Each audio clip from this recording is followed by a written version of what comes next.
For Vladimir Putin, October 7th is a special day. It's his birthday.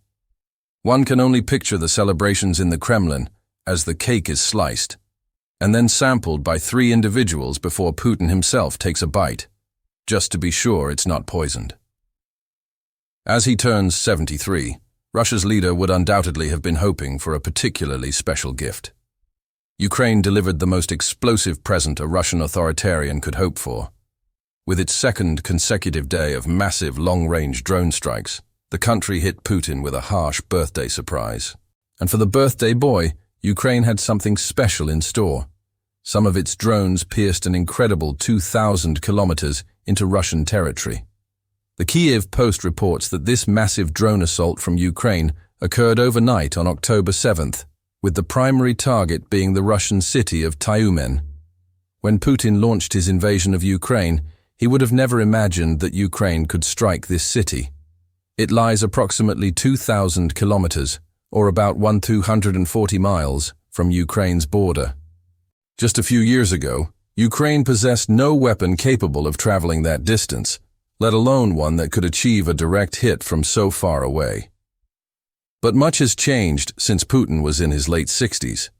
Now Ukraine has multiple weapons that can get the job done. For Putin's birthday, drones were the gift of choice, and Ukraine deployed them to hit several targets across Russia. The main target in Tyumen was an oil refinery which, according to the Moscow Times, can process roughly 9 million tons of crude oil annually. That crude is converted into usable petroleum products, like diesel and gasoline, which Russia needs for everything from fueling its military machine to generating funds to sustain Putin's war. The success of Ukraine's strike on Tyumen is a matter of debate. Russia wants the world to believe that the Ukrainian drones failed to hit the refinery in question. In a telegram message, the Tyumen Oblast Government Information Center asserted that air defenses intercepted everything Ukraine sent toward the city on Putin's birthday. 3 UAVs were detected and neutralized on the premises of a company in the Antipino micro-district of Tyumen, the Post stated, adding, "Reports of the UAV detection were received this evening. All emergency services responded to the scene. The prompt actions of the emergency services prevented the drones from detonating. There were no injuries. There were no explosions or fires. All businesses in the area are operating normally and have not stopped operations." So that should be the end of it, shouldn't it? Ukraine attempted to deliver a fiery birthday gift to another Russian oil refinery, only to have its drones shot down. There's even footage on Telegram, shared by a local channel, displaying the emergency vehicles that the Tyumen Oblast Government Information Center said were dispatched. However, a few details in this account don't quite line up. For starters, the Kyiv Post notes that multiple Tyumen residents reported hearing 2 explosions near the refinery. These might have been from Russia shooting down the Ukrainian drones. Yet, if you were closely reading the Tyumen Oblast Government Information Center's report, you might have noticed this specific detail. There were no explosions or fires. If no explosions occurred, why are Tyumen residents claiming to have heard 2? One would think that if Russia had downed Ukraine's drones, it would gladly claim any explosions heard were simply the drone payloads detonating under anti-air fire. But the Tyumen government explicitly denied any explosions, contradicting what local residents are saying. Further suspicion is raised by the Kyiv Post's report that several Tyumen residents experienced temporary issues with their mobile and internet service right after the Ukrainian strike. This is a fairly standard Russian tactic whenever Ukraine sends drones into its territory. The Financial Times reports that internet connections have a habit of failing in drone-affected areas, which appears to be part of a Russian policy aimed at stopping residents from sharing videos on social media. These shutdowns by Russia are widespread enough to deactivate cash registers, stop buses from validating transport cards, and naturally block access to social media platforms like Telegram. The number of mobile data outages hit more than 2,000 in July and August, more than triple the level in June, according to data from Nasvyazi, a Russian technical support project, the Financial Times reports. Russia argues these shutdowns are vital for aiding the country's defense against Ukrainian drones. The actual reason is that Russia wants to prevent anyone inside the country from communicating what is truly happening when those drones hit their targets. The internet blackouts in Tyumen following Ukraine's 2,000-kilometer drone delivery for Putin's birthday suggest something happened that Russian authorities don't want the world to see. Could that something have been a direct hit on the Tyumen oil refinery? While we can't be certain, one man claims the real story is different from the one Russia is presenting. That man is Andriy Kovalenko, the head of Ukraine's counter-disinformation center. He also posted on Telegram after the Tyumen strike with a very simple message to share.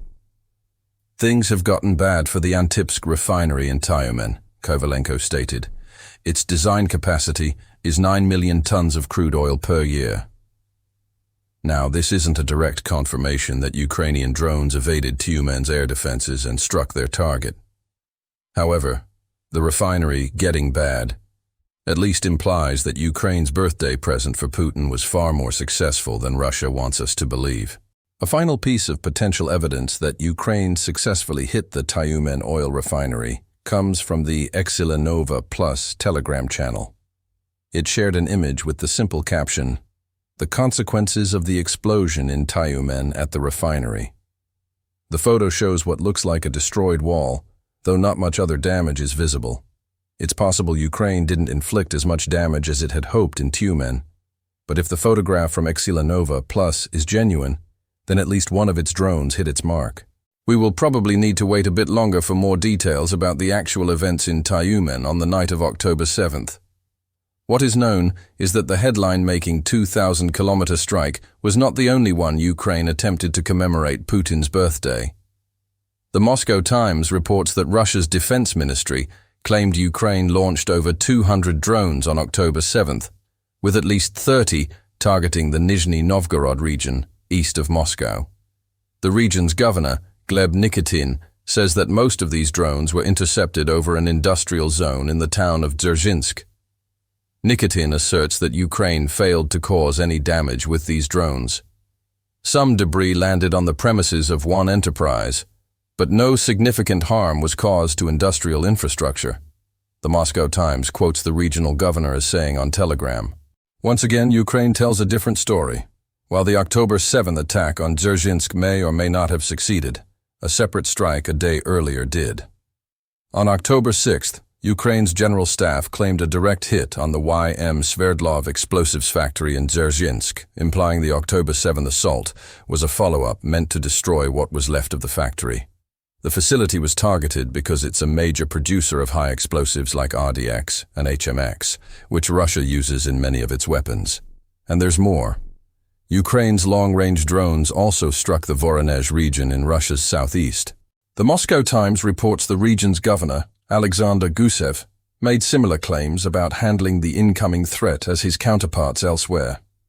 Gusev claimed air defenses downed 17 Ukrainian drones, though debris from some did damage the windows of a heating plant in Voronezh. But then another contradiction emerges. A short time later, on October 7th, Rosneft, Russia's state-owned nuclear power operator, claimed on Telegram that Ukraine could have caused far more damage. According to them, Ukraine's drones didn't target a heating plant. They nearly struck a critical part of a nuclear facility.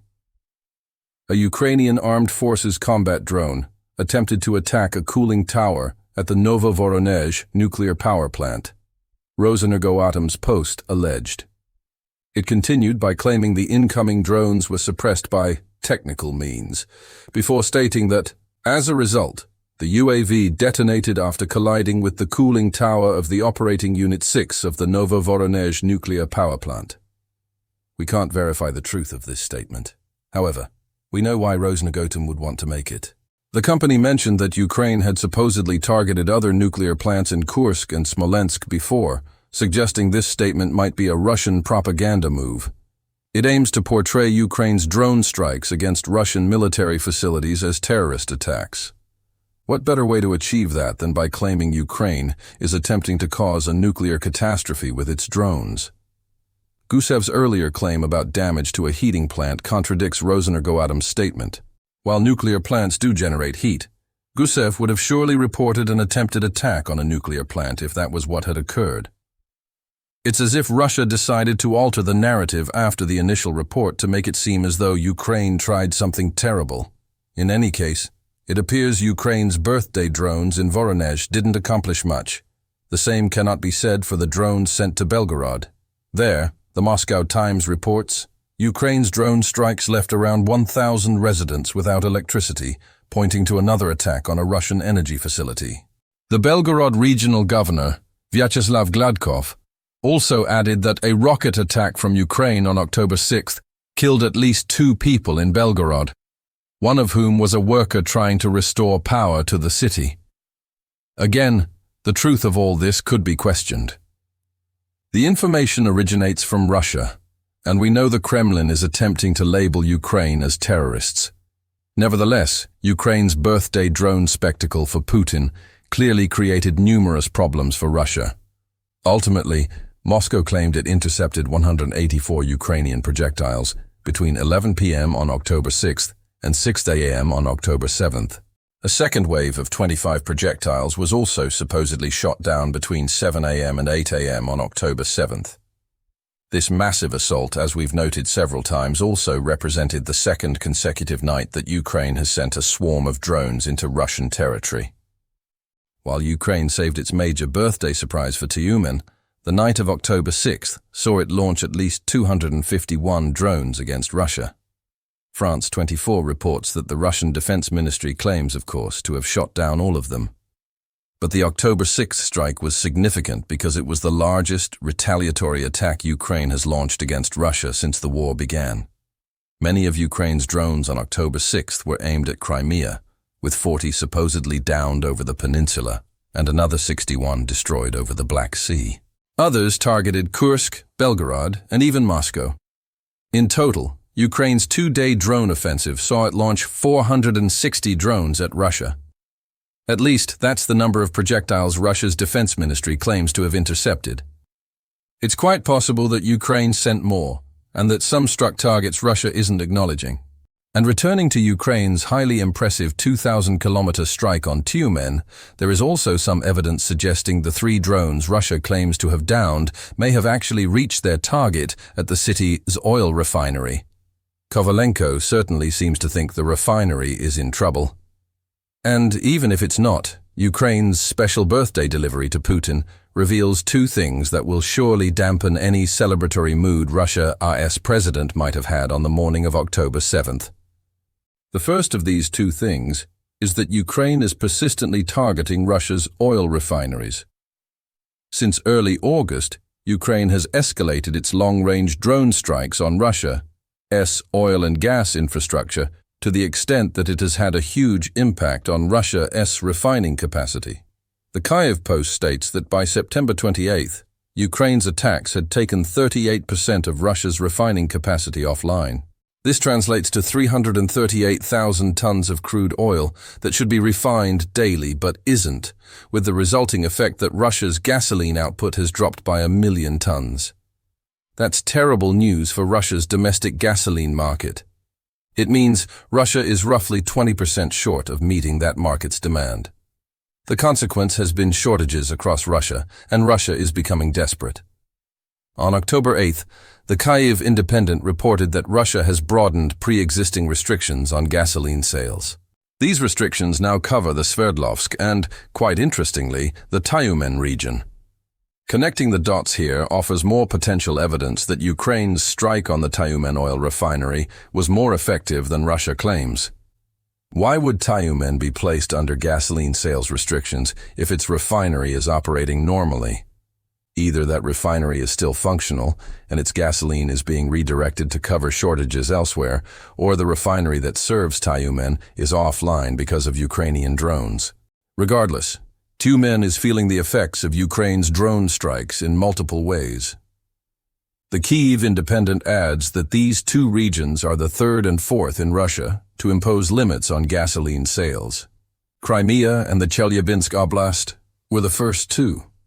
In every instance, it appears gasoline purchases are being limited to 30 liters per customer, which is about 7.9 US gallons. That's not enough to fill the gas tanks of most cars, which means these regional restrictions may also be stopping ordinary Russians from traveling far from home. For Ukraine, it's all about bringing the war home to Russia. These kinds of inconveniences, however minor they seem, play a significant role in accomplishing that goal. Russia's oil companies are also being hurt by Ukraine's continuous, successful refinery strikes. On October 8th, Upstream Online reported that many of Russia's oil producers are now diverting their crude oil abroad instead of selling it to domestic refineries. The reason is straightforward. Russia's refineries cannot process their usual amount of crude oil because they are being knocked offline by Ukraine's long-range attacks. The outlet adds that data analyst Kepler indicates that 9 of Russia's major refineries have had their operations disrupted by Ukraine since August. In October, Ukraine's strikes are projected to take up to 500,000 barrels of Russian refining out of commission per day, adding to the 380,000 barrels per day already offline. In short, things are only going to get worse for Russia's refineries. Now, Russia's crude oil producers are abandoning the domestic market and selling to overseas buyers because they can't sell at home. These crude sales do not generate as much revenue as refined oil sales. Furthermore, more crude oil leaving Russia means less crude for Russia to refine. Even if it gets its refineries back online, Russia may face supply chain problems as its crude producers take their time switching back to domestic sales. Again, we still can't confirm if the 2,000-kilometer Tyumen strike actually took that region's refinery offline, but if it did, Ukraine just exacerbated a problem that Putin does not want to be dealing with. Putin's 73rd birthday celebration was further spoiled by the sheer scale of Ukraine's two-day series of strikes across Russia. 460 projectiles in 2 days is a significant number, and it sends a clear message to Putin that the already substantial number of long-range drones Ukraine has sent into Russia in 2025 is only set to increase.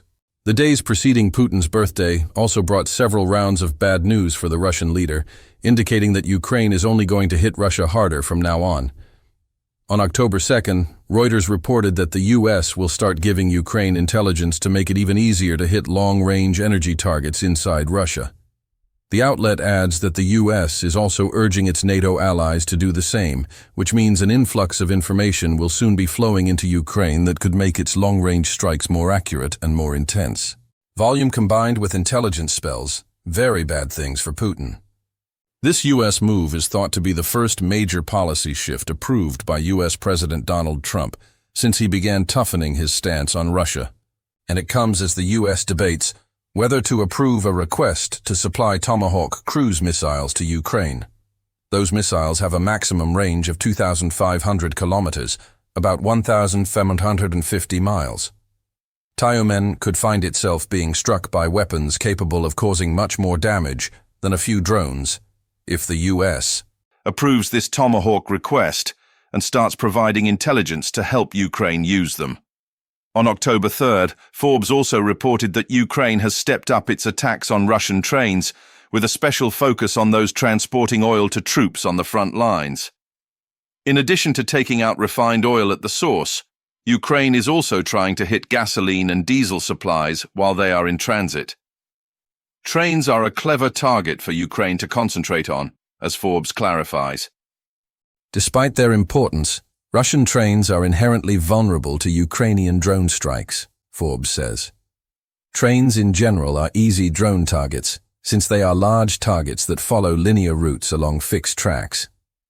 Train routes and schedules can often be deduced through open-source intelligence. Who can say? If the US can supplement the intelligence Ukraine gathers from open sources, we might soon be reporting on train strikes as frequently as we are on Ukraine's refinery attacks. To add insult to this long list of injuries, Ukrainian President Volodymyr Zelensky has also suggested that Ukraine is now using its new long-range non-drone weapons against Russia. Commenting on several video clips circulating on social media, Zelensky simply had this to say: "From those fragments that are on social networks, you can see where drones were used and where non-drones were used. Are non-drones Ukraine's new missiles? Ukraine's president wouldn't elaborate further. But as Ukraine's long-range assaults escalate, it seems Putin can anticipate much more firepower heading Russia's way in the weeks and months after the major birthday surprise Ukraine delivered on October 7th. The Flamingo is set to be among those new weapons. Ukraine has just unleashed the Flamingo missile, and Russia was completely powerless to stop it. Learn more in our video, and don't forget to subscribe to Warzone Party if you want to see more coverage of Ukraine's long-range strikes against Russia.